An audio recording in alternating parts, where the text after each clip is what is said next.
And we are back discussing over-the-top platforms, what they are, and their potential impact on the telecom industry as well as the financial industry as we know it today. Helping us to have this deep dive is Mr. EUGENE NGUMI, who's a senior consultant at africanpractice. Welcome, EUGENE. Thank you. What do we think about when we mention the word OTT? So OTT refers to over-the-top services. And that means services and content that runs over the top of traditional telecoms and communication services. So it's everything from, if you remember, voice over IP, to WhatsApp, to YouTube and Netflix and Showmax. So it's quite a bit of what we do on our phones and TVs at home nowadays. Interesting. So when you say they're actually riding off an existing platform, so for instance, what does WhatsApp ride off on? Like, will it just go to the different countries and get into the telecoms, or how does it work? WhatsApp it's an app. Yes. So unlike traditional SMS, you don't need a phone line to access it. Yes. Well, you do to register, but you don't need a phone line to access it. You just need data access. Okay. In the same way that Netflix is unlike multi-choice or your traditional DSTV or terrestrial channels, you don't need an aerial. You just log in and you watch your TV. Okay. So then what does that mean for the different sectors? Is it complementary to, say, for instance, the Safaricom's of this world, or is it actually beginning to look like a threat? Because WhatsApp, for instance, wants to introduce a money service, same thing as Facebook. What is that? Like most tech services, it's both. It's both a disruptor and it's a complementer. Okay. So if you look at Safaricom's numbers over the last 3 years, you'll see that their revenue from data has more than doubled since 2018, whereas their telecoms revenue, SMS and voice, is going down. But for a company like Safaricom, that's neither here nor there, revenue. For your traditional services, so people who like MultiChoice who sell TV services, or your traditional phone lines, they'll be the ones who'll be facing the biggest threat from OTT services. Okay. Yeah, I mean, just talking about, just give us a sense on the disruptive nature of this. I mean, I have a Firefox, what do you call it? The Amazon, that's the Kindle. I don't know what's called. The strip that I put in there. I don't need DSTV anymore. Yeah. I mean, it just shows you how disruptive these things are becoming. Yeah. So you're what's called a cable cutter. Yeah. So, yeah. Is it necessarily a bad thing? It's not necessarily a bad thing, unless, of course, you're selling traditional cable satellite TV services. And you can already see people like MultiChoice shifting towards the new model with things like Showmax. Yeah. And Showmax. It's an option. It is an option. Nothing, then. So yes, it is disruptive to traditional services. And mobile money, digital money, we'll see a lot of change over in the near future with Facebook's Libra coming online. And you look at what M-Pesa did to traditional money transfer services. It has the potential to do that because it's cross-border. And it should make the ease of transfers and payments across borders interesting. Yeah, I'm sure you've spent some time to look at the Facebook's Libra.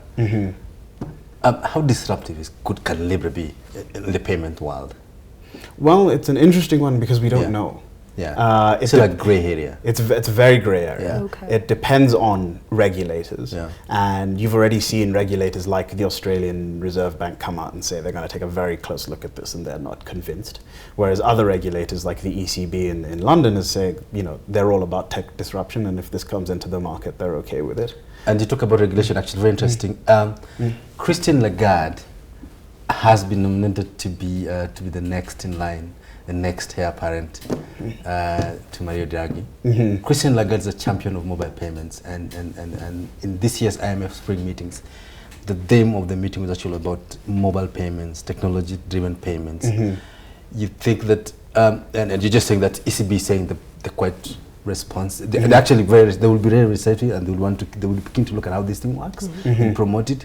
You think some central banks are being overly ridiculous with regulation? Possibly so. Yeah. It's so the IMF, World Bank, and many others see digital payments as a way of driving financial inclusivity. Yeah. So in the same way that M-Pesa brought millions into the financial system, they see the potential for digital payments around the world to do the same. So that's where that support is coming from. In terms of regulators, it's very different. Everyone takes a different approach, and you can see that with just M-Pesa around the continent. The central bank's very liberal approach here has not been replicated everywhere else in the continent. Classical example is Nigeria, which has refused to open up. Mm-hmm. Yeah. So, But wait, if I circle back on the regulation, so when you're talking about the likes of Facebook and Libra and WhatsApp, what does that look like when we look at regulation today? Is the regulation prohibitive? Have you had any instances of maybe the CA, the Ministry of ICT, or Central Bank trying to say, we don't want this to interfere with the way our currency markets operate? So possibly the closest amalgam here is Bitcoin. Okay. Which Bitcoin. is very unregulated and functions as its own currency. Okay. And you've seen the central bank and others try and regulate it and try and give advice on it, but it's very hard to regulate in terms of there's no central distribution system, no one's actually printing it. With Facebook Libra, it may be different because it is a centralized system. Okay. So if you regulate Facebook or the company that Facebook or the structure that Facebook uses to create and distribute and oversee this money, then yes, then you see central banks and regulators be able to apply some pressure. But if that was to happen in the Kenyan space, who would be responsible for that? Would we be looking at what the Communication Authority is saying? Or we'd be looking at what the central bank is saying? Is it the Ministry of ICT? Is it the Competition Authority of Kenya? Who would be the person to champion that conversation? The primary regulator would probably be CBK because they regulate payment systems. All right. So they would be the primary regulator. But because it runs on top of other telecom services, it would require data to use, then that's where people like this, the Communications Authority of Kenya, would get involved. Okay. I'll just check out the Bitcoin price is $11,000. Yeah, it's not a bad price. Very How do you good see price. Bitcoin as an asset class? Is it a good one? Cryptocurrency as an asset class is cryptocurrency as an asset class. is Ethereum, Bitcoin. I mean, it is very difficult to class in terms. There's so many out there, and there's a new one that pops up every day. Yeah. It's very hard to actually figure out where the real value lies. Yeah. So I'm not in Bitcoin. Okay, fine. Let's talk about regulation again. Back to regulation and the cryptocurrency versus central banks versus cryptocurrencies. The Singaporean Monetary Authority says they're going to venture into the Bitcoin, the cryptocurrency platform. Here at home, Central Bank of Kenya says, keep off. We don't like this thing. Nobody regulates it. We like what we print. So stick to our Kenya shilling. What's your sense in terms of, just to extend the conversation around regulation on OTT regulation into the whole cryptocurrencies thing? You think they're just being, it's just some unnecessary aversion, or is eventually they'll have to adopt it? I don't think you'll see very quick adoption from central banks. Yeah. Because again, it's a matter of trust. Yeah. And if you look at your US dollar, it says the full faith and credit of the United States of America. It's God we trust. What's backing this currency, Yeah. right? It's that's why we've seen Bitcoin prices fluctuate so much. Yeah. Is as long as they're unsure as to what is the backing behind this, then I think you'll see very reticent regulation. And that's where Libra, in fact, differs, because Facebook is putting together a basket of assets that they say will back this new currency. Yeah. So it might have a bit more standing among regulators than your because regular of cryptocurrencies. the caliber of team members that bring on board, including Visa, sort of remotely banned or something like that. Yeah. You could say that, But let's talk, it's still on regulation. How do you think OTT regulation will look like? If it ever comes. Even here locally. What are some of the key elements they look at in terms if they want to regulate OTTs? Well, it's a fine balance between, you have to allow for the innovation and the disruption that we've seen that's benefited consumers both in Kenya and around the world. Yeah. But at the same time, there has to be some rules to the game in terms of how these services operate and what content they're allowed to show. So it's a fine balance. And hopefully we've seen a variety on the African continent. So you've seen people like Tanzania and Uganda try to regulate and tax content, whereas Kenya has so far gone down the path of taxing data itself and leaving what gets shown and to its own devices. But some agencies like the Film Classification Board have tried to regulate content, or at least see what they can regulate. And you've seen the difficulty with that, where you have international organizations. How does a Kenyan regulator regulate Netflix when their servers are incredibly difficult? The Tanzanians have tried to crack down on Airbnb, for instance, saying that you must get a license from the tourism authorities for you to operate Airbnb. it's a tough one. I mean, if they try to replicate that in Kenya, it would be a tough It wouldn't work. Yeah. Even in Uganda, Mm-hmm. because then you just stifle innovation in the economy overall, and then you're not able to do anything. Yeah. But what has been the experience in Uganda? Is it working? Is it not working? Because I don't think it works, but does the regulators see that it doesn't work? Are they changing their views on it? So in practice, it hasn't really worked. What you've seen is people start using what are called VPNs to avoid the regulation and the taxation. So I don't think it's found much success in Uganda. Okay. Yeah. Okay. You talk about taxation. Mm-hmm. That's a tough one. It is a tough one. That's exactly. And it's part of that fine balance. And there is a desire on the part of governments, and I think we heard the Cabinet Secretary mention this during his budget speech, that there's people making money online and they're not paying taxes. But part of the taxation, again, is balancing out, because all of these services run on top of some form of infrastructure which provides data. A primary infrastructure. So whether you're buying your data from Safaricom on your mobile, or Wananchi or Jamii Telcom on your fiber connection, or a satellite provider, you're still buying data. And on that data, you're paying VAT and excise taxes and so on and so forth. It almost amounts to double taxation. So it could. Double taxation. It could. So the digital platform tax the Treasury announced is an interesting case around putting VAT on services and goods provided on online platforms, but it's unclear at the moment what that mechanism is going to look like, who's going to actually remit that tax, and until we know more, it's difficult to say exactly what the impact It will actually be very interesting who remits this tax. I mean, if I'm booking for Airbnb, I'm going to stay in Dar es Salaam, and I've just booked an Airbnb. Do I pay tax to the Tanzanian authorities, or I pay to Kenyan authorities? It's a tough. I think it's a dichotomy for them. Yeah, it's a dicey issue. Okay, but I wanted to circle back on the essence of using a platform. Then you actually ride on the railroads that they have and access data. When you say that, do you think the likes of Safaricom or any other institutions locally are actually using that as a marketing gimmick?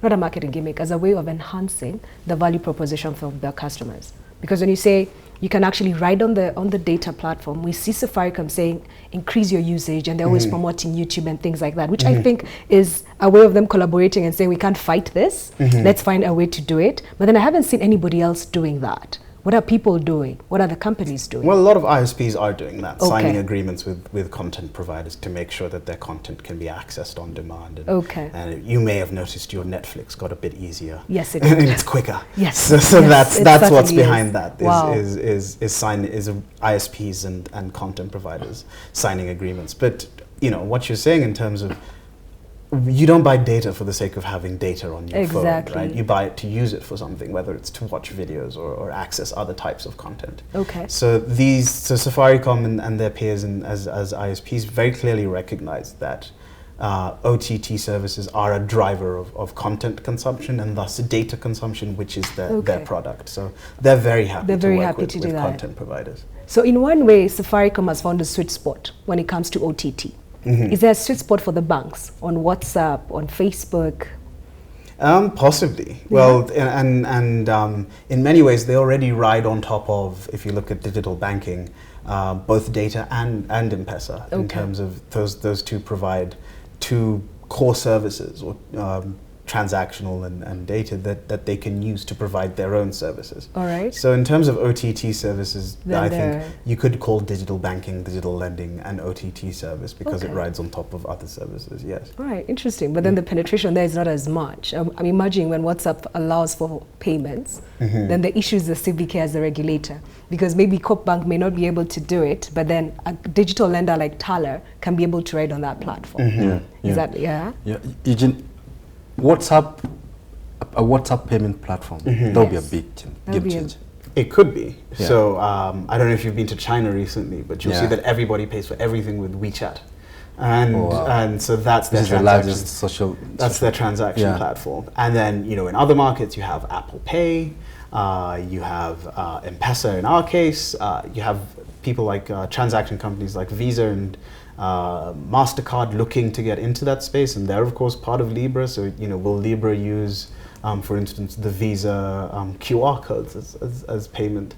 So it's a dynamic space. So it's hard to say whether WhatsApp will be the game changer or whether there's something else that's going to come along that might be the game changer. I think I just have a sense that the next big story in payment space, for instance, in locally, for instance, is a tap and go. I mean, I've used the Visa QR code. It's such a tedious process. I've got to scan my phone, look at the QR code, put in some details. It's such a lengthy platform, you know. Do you think that tap and go is the next big thing? Safaricom tried tap and go. Failed. I had my wristband.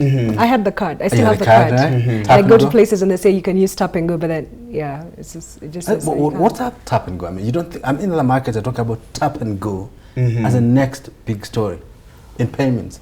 What have you seen? What have you seen from your coverage? Well, fundamentally, they have to make it as easy to use as M-Pesa, or easier than M-Pesa. Yeah. So they have to get to a stage where Apple Pay is in markets like the US and the UK and Europe, where you literally just tap your phone and go. Yeah. And I think the problem with the solutions we've seen so far is that they're a bit clunky. They require 3 or 4 extra steps, and at that point you're like, I could just use my M-Pesa. Yeah. Interoperability. Actually, that brings out the element of interoperability. Yes, it's, my lunch was quite... Anyway, so when you're thinking about interoperability, so is that something that's evident in a way that allows maybe the banks or any other person in this industry to tap into OTT and be able to just enhance their value proposition to customers? Yes, Kenya is one of those markets where that does exist, Okay. and the central bank and CAK have pushed very hard to make mobile money interoperable, so you can now send your money between the various mobile money systems, and payment systems are already by international agreement. So between Visa and MasterCard, it all works on a terminal and etc. Right. So that interoperability already exists. So the infrastructure is there. The basic infrastructure. The basic infrastructure is there. there. Let's leave it let's leave it here for a few minutes. Yes. Closing bell. Look out for the numbers.